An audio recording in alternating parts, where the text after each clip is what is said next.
y perpetuar la especie y sobrevivir. Entonces Maslow lo que dice es que una vez que estas necesidades están satisfechas, la energía que nos queda la vamos a utilizar en satisfacer las siguientes. Jerárquicamente, las siguientes para Maslow son las necesidades de seguridad. Y una vez que ya tenemos la supervivencia asegurada, pues ahora nos vamos a procurar y a preocupar por el futuro, por las necesidades de protección, de vulnerabilidad, dependencia, el miedo a la soledad, el ahorro, los seguros de enfermedad, la seguridad ciudadana, la estabilidad, tiene que ver con ese donde tener, donde caerse muerto. Y ya vemos que de la misma forma que en el intervalo anterior, en las necesidades fisiológicas de supervivencia, fijaros la millonada, los miles de millones de euros, de dólares que se gastan en satisfacer, en vendernos necesidades relacionadas, o productos, mejor dicho, relacionados con estas necesidades. El mundo de la alimentación, los supermercados, el movimiento que hay, sabiendo que tenemos necesidades de sobrevivir, de alimentarnos, de comer, lo que van vendiendo, lo que van creando, lo que nos van proponiendo, y así con la ropa no digamos, todo el marketing que hay con la ropa, y como desde el marketing que conocen perfectamente estas necesidades, nos van poniendo como deseos ahí donde caer, donde picar, en donde creemos que estamos satisfaciendo necesidades, cuando en realidad pues estamos haciendo un gasto de marketing. En la seguridad pasa otro tanto. Saben también las entidades que tenemos necesidad de seguridad y ahora vienen los bancos a ofrecernos planes de pensiones, cajas de ahorros, seguros de vida, seguros de no vida, seguros de enfermedad, seguros por si la enfermedad no te cubre el seguro de enfermedad, otro que te cubre la enfermedad del seguro. En fin, esto es la locura, lo que nos pueden ofrecer, lo que nos pueden prometer, sabiendo que estamos inquietos frente a un futuro siempre incierto. Después de haber gastado estos dinerillos, todavía puede que quede algo. Pues entonces, dice Maslow, lo vamos a destinar esta energía, bien económica o bien psicológica, en la necesidad de satisfacer necesidades que tienen que ver con la aceptación social. Aquí nos encontramos con esta necesidad de amar, de ser amado, de comunicación, de aprobación. Es también la necesidad de pertenecer a un ambiente familiar y a un ambiente vecinal, en donde me siento integrado, donde formo parte de actividades lúdicas, viajo, deportivas, son mis sitios de referencia en donde me siento cómodo y donde me siento integrado. Maslow dice que después de estas necesidades de aceptación social aparecen las necesidades de autoestima. Y estas necesidades de autoestima tienen que ver con la valía personal, el sentimiento de que lo que yo hago pues tiene un sentido, tiene una validez, tiene un reconocimiento por parte vuestra, tiene la idea del éxito, la fama, el aplauso, la gloria, la reputación. Ya veremos en el mundo de los artistas, como también pues está viviendo mucho de todo esto. Y por último, Maslow propone que las últimas necesidades en atender, en satisfacer, aquellas que ya solamente cuando queda energía podemos dedicársela a las necesidades de autorrealización. Y en estas necesidades de autorrealización, pues ahí encontramos respuestas o buscamos respuestas al sentido de la vida, al trascender como personas, al sentimiento de crecimiento personal, de solidaridad, de compasión. Digamos que aquí aparece lo mejor de todos nosotros. Aquí aparecen nuestros mejores valores en las últimas necesidades, en las necesidades de autorrealización. Ahora Maslow nos da una visión un poco pesimista al decirnos que solamente el 2% de la humanidad se plantea este tipo de necesidades. Es en el momento en el que lo plantea, es en 1945-50, yo quiero creer que esto va aumentando, pero sí es cierto que son necesidades pues que no son básicas, que no son elementales, y que sin embargo rendimos mucho más pleitesía y dedicamos muchísima atención a las primeras necesidades de supervivencia, de ahorro y de pertenencia. Bueno, ahí tenemos la canción, 3 cosas hay en la vida: salud, dinero y amor. Las primeras, las segundas y las terceras. Entonces, y el que tenga estas 3 cosas ya, pues que le dé gracias a Dios. Pues ya ni te planteas el resto. Bueno, una de las críticas que se le puede hacer a Maslow, que hay que hacérsela, es que él daba un carácter de generalidad a esta pirámide y decía que esto era aplicable de alguna forma al mundo mundial, cuando esto no es así. Quiero decir que estos valores son muy personales y habría que personalizar también cada uno su propia pirámide, porque estos valores son distintos, tu pirámide, de la mía, porque a lo mejor yo pongo un valor antes y otro después, y incluso dentro de mí, dentro de mi evolución como persona, resulta que también mi jerarquía de valores va cambiando. Y cuando tenía 14 años, a lo mejor lo básico era la salud y el dinero, o antes que la salud estaba el dinero, y luego resulta que las cosas van cambiando y hay otras necesidades que conforme voy evolucionando también van cambiando su orden jerárquico. Entonces, hacer esta salvedad al trabajo de Abraham Maslow y decir que este trabajo, esta idea de las necesidades, hay que personalizarla.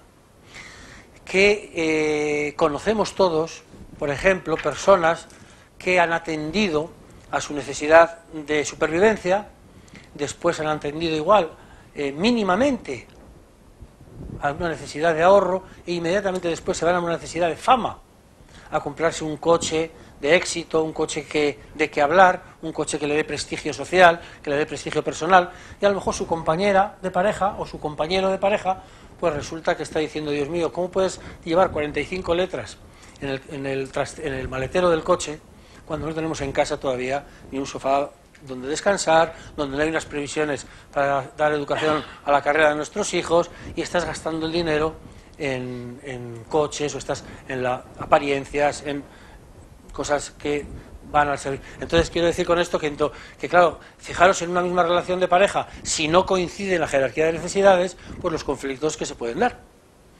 Cuando llega la hora de tener 2.000 euros ahorrados y viene una persona y dice: no, con estos 2.000 euros nos vamos a ir al Caribe, y el de enfrente dice: no, con estos 2.000 euros lo que vamos a hacer va a ser comprar pues unos ordenadores para que estudien nuestros hijos, o para algo totalmente distinto, ¿no? Entonces estamos priorizando unas necesidades frente a otras, y esto ocurre así constantemente en nuestra vida, constantemente estamos ahí. Bien, pues vistas estas necesidades, queda un último triángulo ahí arriba que no viene el nombre puesto y hace referencia, Maslow lo decía, a las experiencias cumbre o estados alterados de conciencia.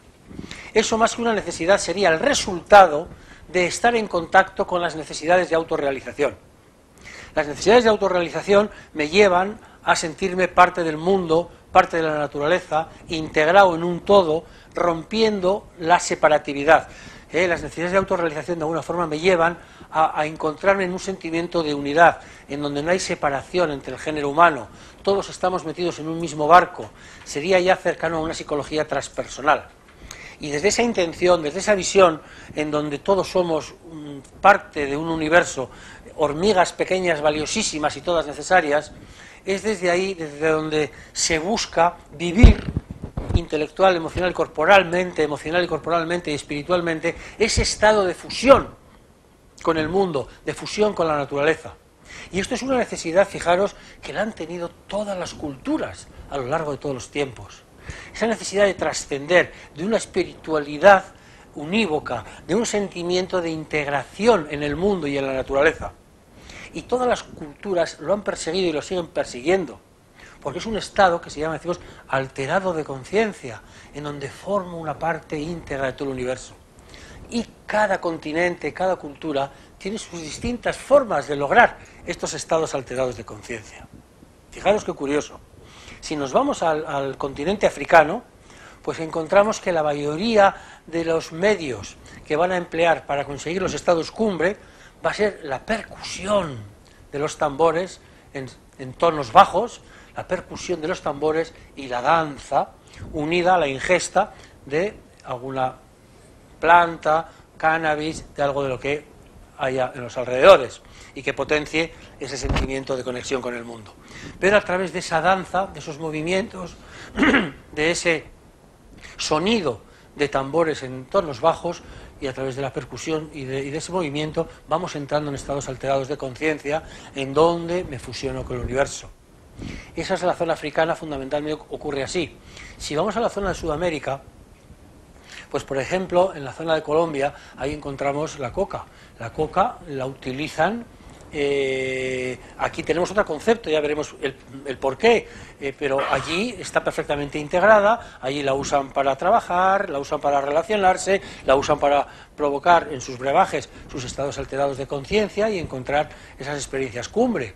Vamos a Brasil, ocurre lo mismo con la ayahuasca, es una mezcla de sustancias y de vegetales y de plantas que también provoca un estado de agitación, de alteración, que provoca también el movimiento, la danza, el baile, y durante horas y horas pues se va entrando con la ayahuasca en esas visiones en donde me siento parte animal de la naturaleza, sale el animal que llevo dentro, sale la fuerza, bueno, pues son estados mágicos y estados muy excitantes de fusión. Vamos a México, y en México nos encontramos, vamos al desierto de Sonora, allí por Real de 14, y nos encontramos con los indios huicholes, que hacen un recorrido de 500 kilómetros a pie para rescatar el peyote, que un hongo alucinógeno que toman ellos en sus ingestas para sus celebraciones, para sus encuentros místicos. Peyote que está desde el gobierno mexicano reconocido y aprobado y permitido únicamente para el grupo de indios huicholes. Bien, pasamos al continente europeo, y aquí fundamentalmente ha sido a través, hay mucha connotación religiosa, ha sido a través del ascetismo, ha sido a través del ayuno, ha sido a través de la meditación, ha sido a través del rezo. También en Europa ha sido el alcohol un elemento para ir conectando con estos estados alterados de conciencia, de ahí que al alcohol se le denomine o se le llame también licores espirituosos, porque de alguna forma nos conectan con ese espíritu que es el que estábamos buscando. Vamos a Asia, y en Asia pues nos encontramos con una población en donde la dormidera, el opio, la amapola, esa está totalmente integrado, el opio dentro de la sociedad china, y está al servicio también de su ingesta y de estar en estados alterados de conciencia, de placidez y de relajo. También dentro de las religiones vienen los cánticos en tonos bajos, las trompetas de tonos graves, y todo esto al servicio de también estar y de encontrar los estados alterados de conciencia. Bueno, ya con esto os quería decir que estas experiencias cumbre, que estos estados son objetivo de todas las culturas, y de que los medios que tienen para utilizarlo, cada cultura sabe bien cómo administrarlos. El problema es cuando nos dedicamos a exportar drogas de una cultura a otra que no tiene historia en la relación con esa droga. Es decir, que cuando la coca decidimos ahora exportarla, extenderla a Europa, pues vienen los estragos habidos y por haber. Mientras esa coca en Colombia está perfectamente integrada dentro del funcionamiento cotidiano. ¿Qué pasa con el alcohol? Pues mirar exactamente lo mismo. ¿Qué hicieron los yanquis para quedarse con todas las praderas de Toro Bravo y de todos los indios que tenían? Pues cambiaban tierras por botellas de whisky.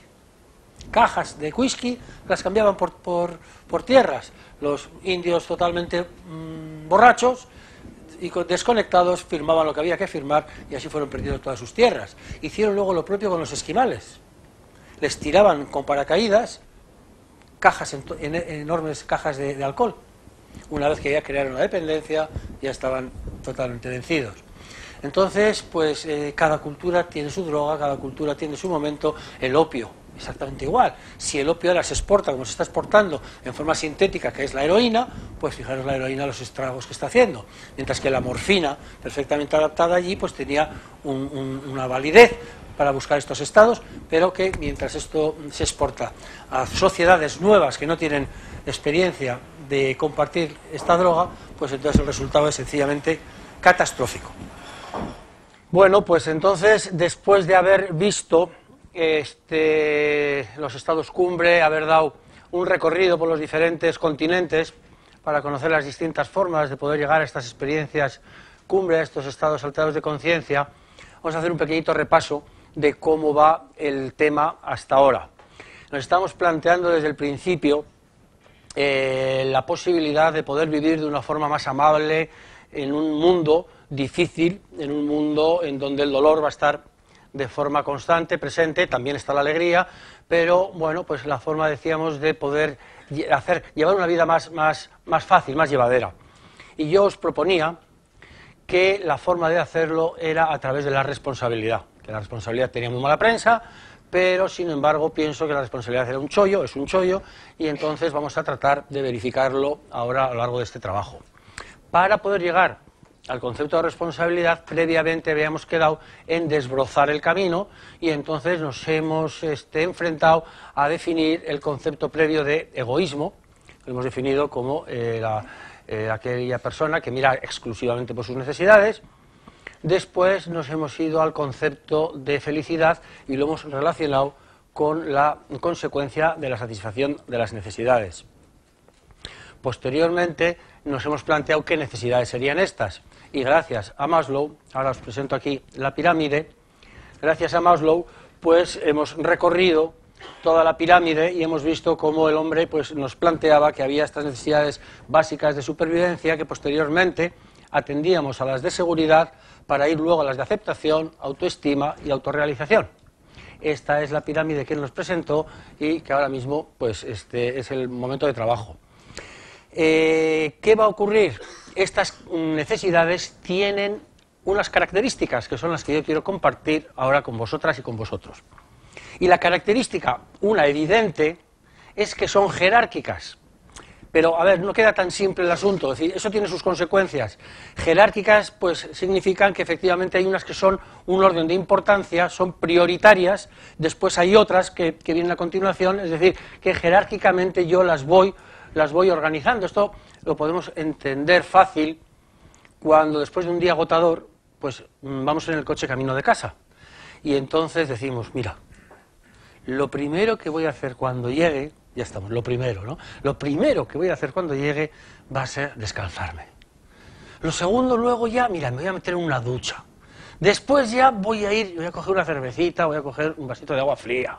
Después me voy a, es decir, vamos jerarquizando, pues esto que ocurre en este ejemplo que os he contado así tan simple, en la vida ordinaria está pasando exactamente igual. Vamos jerarquizando qué es lo primero, qué es lo siguiente y qué es lo siguiente. Y claro, esta característica de jerarquización tiene también que ver con la variabilidad de esta jerarquización. Es decir, que estas jerarquías no son inmutables, como veíamos también hace un rato. La jerarquización implica que en un momento determinado lo que antes era prioritario ahora puede pasar a un segundo plano, y lo que antes estaba en segundo plano pasar a un cuarto plano. Entonces esto tiene su importancia, como decía, en la idea del crecimiento personal, porque en nuestro crecimiento todo esto implica que se va cambiando, que se va moldeando, que se va adaptando a las nuevas circunstancias. Y la segunda característica que va a tener unas consecuencias impresionantes, es que la jerarquía de estas pirámides de necesidades, además de ser jerárquica, es, y atención, excluyente. Y esto va a marcar nuestras vidas. Estas necesidades se excluyen entre sí. Fijaros, estamos entrando en un tema muy peliagudo y, como digo, de consecuencias enormes, porque resulta que si son excluyentes, eso se traduce en que si satisfago una necesidad, ¿es a costa de qué? De renunciar a otras. No puedo satisfacer todas. Si satisfago una, tengo que olvidarme de otro montón de necesidades. Recordáis que hablamos de la importancia de que nuestra psicología y psicoterapia esté cerca del refranero popular. ¿Qué nos dice el refranero popular acerca de esto que yo estoy comentando ahora? De que las necesidades no pueden satisfacerse a la vez, que son excluyentes entre sí. ¿Qué dice el refranero? No se puede estar. ¿Ha visto? No se puede estar en misa y repicando. No se puede nadar y guardar la ropa. En boca no cabe sopa y teta. Algo así también. Es decir, bueno, pues de muchos sitios, de muchas fuentes, nos va llegando esta idea de que las necesidades son excluyentes. Y esto entonces digo que va a tener unas consecuencias impresionantes, porque entonces ya nos podemos predecir si la felicidad es la consecuencia de la satisfacción de las necesidades, y ahora resulta que las necesidades no se pueden satisfacer todas a la vez. ¿Se puede ser eternamente feliz? se puede ser constantemente, es decir, la felicidad va a ser subjetiva, en primer lugar, porque es jerárquica, entonces depende de cada uno, su jerarquía como sea, y también significa que la felicidad de forma de un estado imperecedero no puede ser, sino que va a haber momentos de felicidad cuando satisfago una necesidad que en este momento ocupa un papel importantísimo en mi vida, pero inmediatamente después aparece el ciclo de nuevas necesidades que también hay que satisfacer, y ahora me lo voy a jugar, porque yo satisfago una necesidad, imaginemos pues que, como hablábamos hace también un rato, decíamos como 2.000 euros que tenemos ahorrados, y una persona pues puede decir que esos 2.000 euros los vamos a usar en hacer un viaje. Pero claro, si lo hacemos en hacer el viaje, hay que renunciar a los ordenadores. No pueden ser las dos cosas. Entonces ahora hay de nuevo un momento crucial, que es ¿dónde yo voy a poner la atención? ¿En la necesidad que estoy satisfaciendo o en la necesidad que estoy suprimiendo, que estoy delegando? Y las consecuencias emocionales van a ser totalmente distintas. Si yo pongo mi atención en la necesidad que estoy satisfaciendo, entonces me voy a entrar en un estado de euforia y de alegría, y de bienestar y de felicidad. Sin embargo, si yo pongo la atención en la necesidad que no he podido satisfacer, ¿cómo se llama entonces el sentimiento que aparece? La queja, efectivamente. La queja, el victimismo. Imaginemos la situación del que está en misa, ha elegido, tenía opción de estar en misa o estar repicando.